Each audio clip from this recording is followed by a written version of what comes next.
जय महाकाली दोस्तों। मैं आज आपको ऐसी शक्ति जो साधना बताने वाला हूँ जो अभी तक यूट्यूब पे कभी सुनी नहीं होंगी। ये जब भी ये साधना सभी पहाड़ों भागों में की जाती है और सबसे खतरनाक साधना होती है। इससे जब किसी को भी उठाने का जो प्रयोग करते हैं वो बहुत ही डेंजर प्रयोग होता है, क्योंकि किसी शक्ति को आप उसको जगा कर आप अपने ताबे में लेने वाले होते हुए तो कौन से ही साधना आप गुरु सानिध्य में करना चाहिए। मैं इसमें आपको कर्ण पिचासनी और झोटिंग, चुड़ैल, लावड़ीन सब देवी देवस्थान उठाने के लिए विधि बताने वाला हूँ।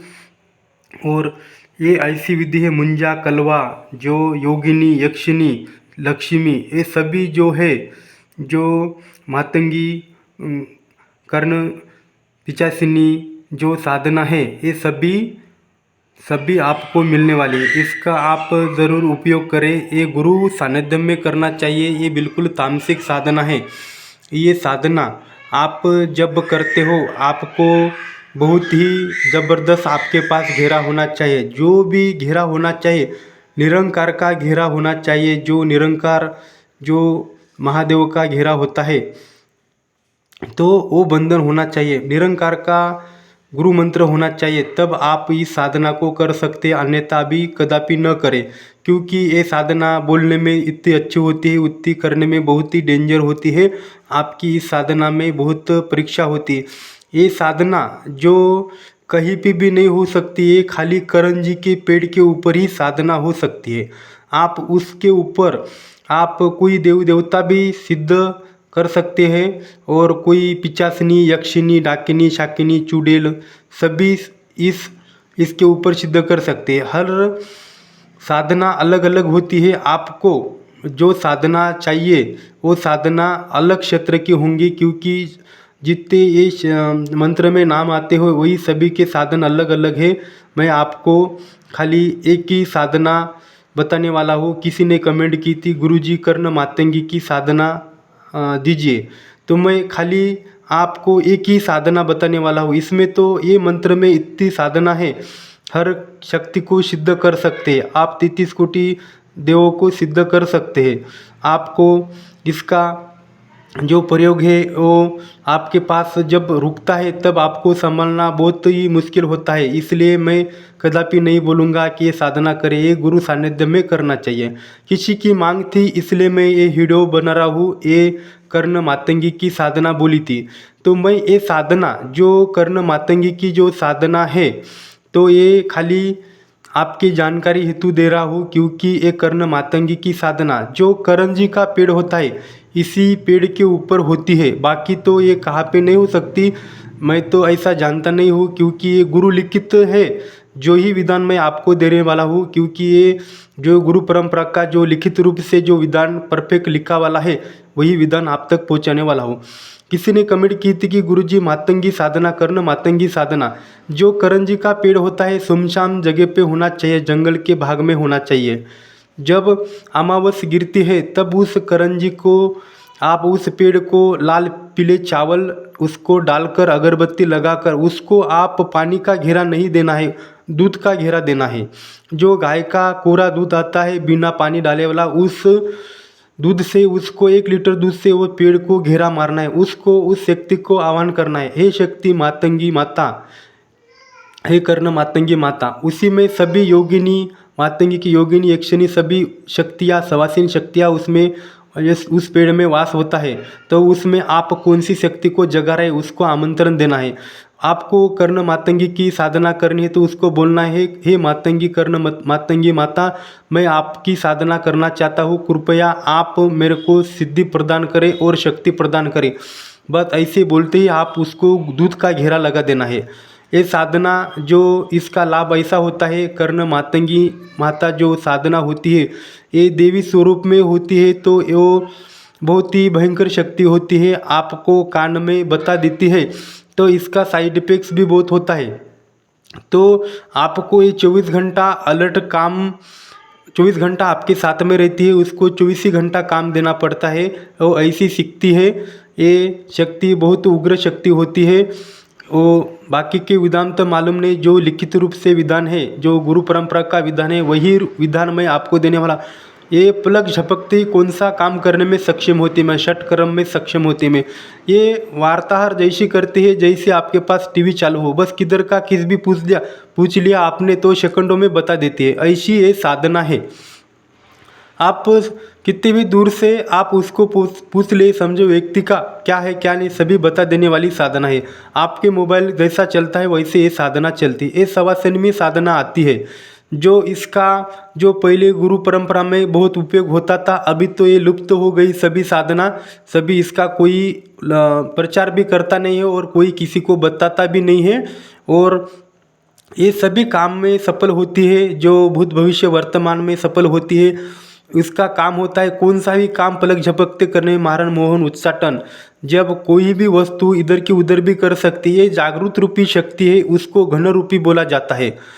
जो घन रूपी शक्तियाँ होती है उसको संभालना बहुत मुश्किल होता है।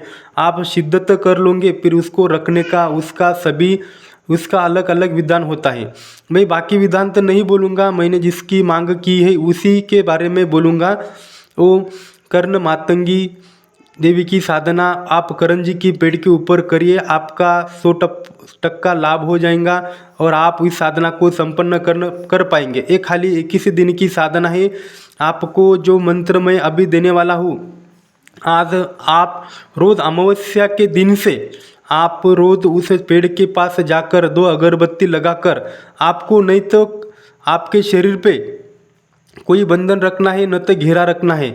आप खाली एक ही शक्ति को जगा रहे हैं, उसी शक्ति को आमंत्रण दे रहे हैं तो एक ही शक्ति आएंगी, बाकी की शक्ति आपको परेशान नहीं करेंगी। आप शमशान में करते हो तो आपको सारी शक्तियाँ परेशान कर सकती है। आपके पास खाली गुरु मंत्र का आप 108 बार जाप करके उस मंत्र से पानी पीकर आप उस साधना के लिए निकल जाएंगे तो भी अच्छा होता है। जब आप खुद बंधन मारते हो तो मैं बोलता हूँ ये 33 कोटि देवों को उठाने का मंत्र है। आपका कोई बंधन आपका काम नहीं करेगा। आपके पास निरंकार का गुरु मंत्र हो, निरंजन निरंकार का, तो ही आप इस साधना को कर सकते, अन्यथा बिल्कुल न करें। इसमें हानि तो नहीं होती है पर वो बहुत डरावने अनुभव होते हैं। जो साधना आप इस मंत्र को खाली ज़्यादा जपना नहीं है, 21 बार मंत्र जप कर उस पेड़ को 21 प्रदक्षिणा मारना है।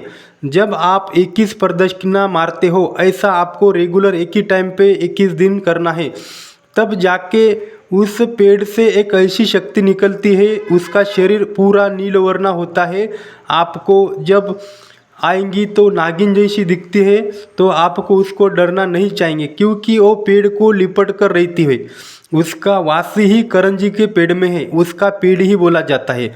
उस पेड़ का नाम करंजी है। आपने देखा होगा करंजी का पेड़ बहुत जगह पे लगा होता है। मैं आपको आपका इस मंत्र में मैं पेड़ का भी फोटो दे दूंगा, वैसा पेड़ ढूंढ के करिए। ये खाली ज्ञान आपको जो मंत्र दे रहा हूँ आप खाली ज्ञान बढ़ाने हेतु है, क्योंकि गुरु परंपरा का मंत्र है तो आप ध्यान पूर्वक करिए। क्योंकि इसमें 33 कोटि देवों को किसी भी देव को उठा सकते, आप उठा सकते हो, मतलब उसका आप प्रसन्न कर सकते हो। प्रसन्न कर कर आप इसको आप कोई भी वर मांग सकते हो। कोई भी एक ही वर मांगना चाहिए, ज़्यादा वर नहीं मांगना चाहिए। कभी भी कौन सी ही दैविक शक्ति को आप सिद्ध करते हो तो उसको वचन में कभी बांधना नहीं चाहिए। जब तक आपके साथ है तब तक आप उसके साथ में बहुत अच्छे रहेंगे। जब आप वो शक्ति चली जाएंगी तो आपका पूरा परिवार नष्ट कर देंगे।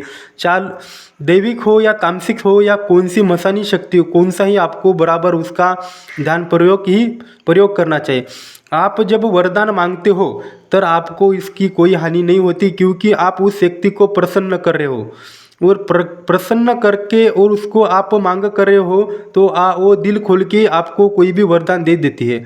तो कोई ऐसा नहीं चाहेगा कि कोई किसी के हाथ में और कोई उसके ताबे में बांध कर रहे, ऐसे कौन सी शक्ति नहीं चाहती। तो दैविक शक्ति को कभी वचनबद्ध नहीं करना चाहिए, बस उससे वर मांगना चाहिए।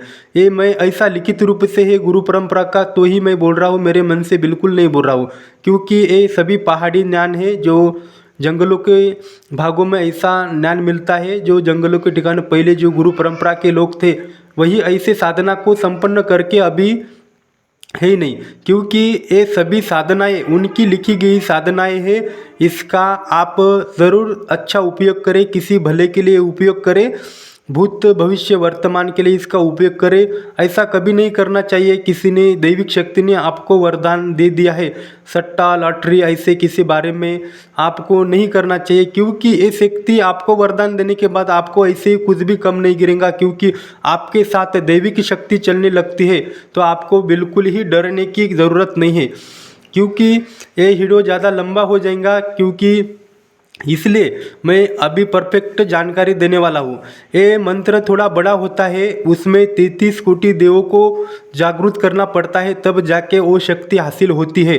ये साधना आप बंधन मार के नहीं कर सकते, मैं पहले ही बोल रहा हूँ, आपको साधना सिद्ध नहीं होंगी, क्योंकि जो साधना सिद्ध करते हो, दैविक शक्ति को साधना सिद्धि में आप प्रयोग लाते हो, तो आपका कौन से देवी का या देवता का बंधन नहीं चलेगा, खाली एक ही बंधन चलेगा, निरंजन निरंकार का। बाकी तुम जो इसमें जो उल्लेख आता है शमशान का, चुड़ैल का, डाकिनी शाकिनी का, तो आप उसको घेरा लगा सकते, पर दैविक शक्ति को बिल्कुल घेरा न लगाए।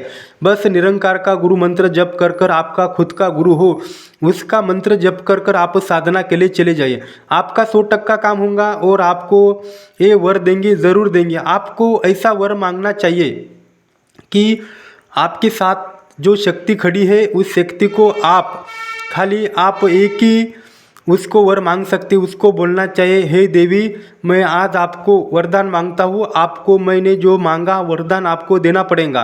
तब वो देवी बोलेंगी आपको कि बोलो क्या वरदान चाहिए, तब आपको बोलना है, हे देवी मेरे को आप दिव्य दृष्टि प्रदान करिए, आप मेरे को खुद कानों में आके सभी भूतकाल भविष्यकाल वर्तमान कान में बता दीजिए।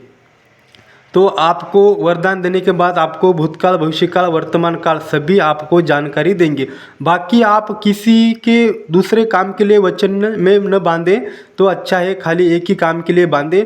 इसमें षटकर्म क्रम में काम आता है यही मंत्र, आपको अगला वीडियो मैं बनाऊंगा और आपको बोलूँगा इसके कैसे कैसे फ़ायदे हैं और इसका कैसा कैसा उपयोग करना है।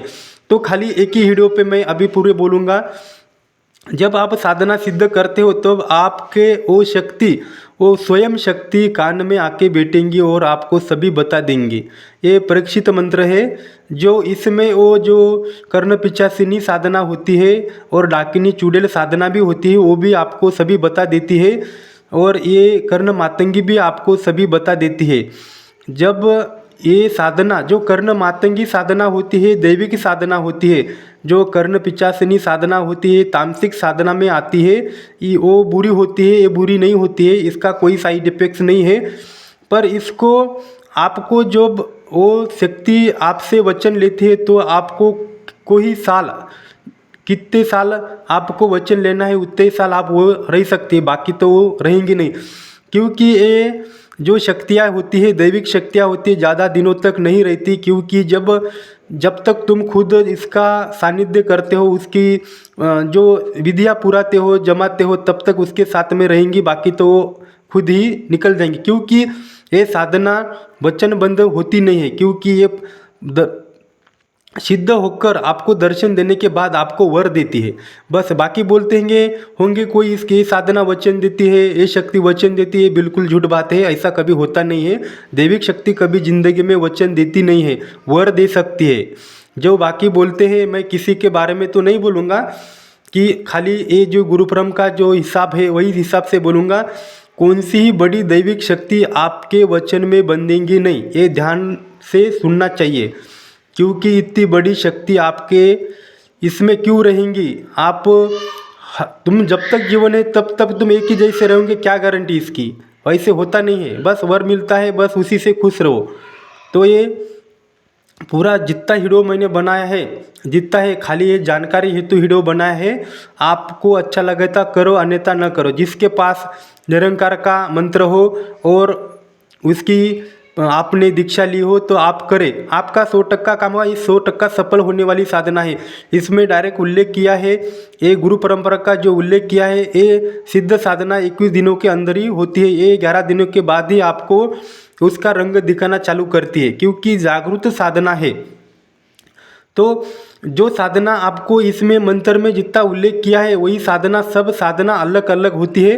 तो आप मेरे को कमेंट में बोल सकते गुरुजी मेरे को ये साधना करनी है, तो मैं वही मंत्र से आपको विधान दूसरा दूंगा, आप वही मंत्र से दूसरा ही साधना कर सकते हो। तो ज़्यादा वीडियो लंबा हो जाएगा। जब आप इसको सिद्ध करते हो तो आपको उसका भोग भी देना पड़ेगा। जब पूर्णिमा अमावस आती है तो आपको फिक्स 12 बजे उसका भोग रहता है, वो जागरूक रूप में उसका सेवन करती है। उसका भोग मैं आपको नहीं बताऊंगा, ये सात्विक साधना है, उसका कोई डर नहीं, सात्विक इसका भोग है। पर उसका भोग कहाँ पे रखना है वो है तो मैं आपको बाद में बताऊंगा। जिसको साधना करने हो मेरे को बोलो और मैं उसको उसका भोग बताऊंगा। और कोई भी डायरेक्ट ही कर लेगा तो उसका नुकसान हो जाएगा। ध्यान से करिए, गुरु परंपरा के हिसाब से करिए, गुरु सानिध्य में करिए। तो सभी आपको मैंने ध्यानपूर्वक सुनाया है, आपको ध्यान से सुनना चाहिए और लिख के लेना चाहिए। मैं अभी आपको मंत्र बताऊंगा तो आप ध्यान से मंत्र का लिखित रूप से लिए।